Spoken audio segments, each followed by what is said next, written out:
Did you know that bananas emit radiation? No, this is not some type of health consumer video. Let me explain. So, I was traveling through Utah last week and I saw this billboard, and I wish I had time to take a picture of it because it was a signal, and sometimes signals come fast. So fast when you're on the road and see a billboard, I didn't have time to take a picture of it. And I certainly didn't want to turn around. But I found a picture of it online. And this picture basically said nuclear plants emit less radiation than a banana. And I was intrigued.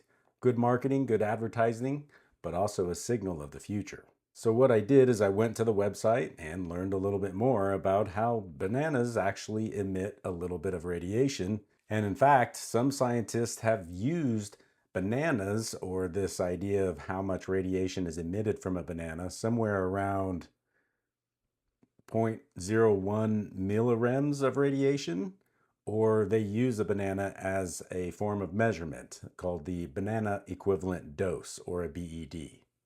Just a little side information.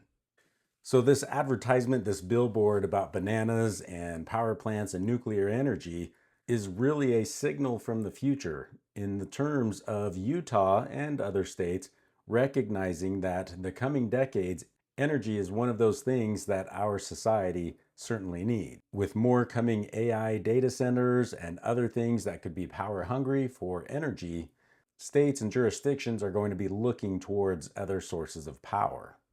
And admittedly, I don't know a lot about nuclear power, but it did get me interested, this billboard, this advertisement, in thinking about what is the future of energy.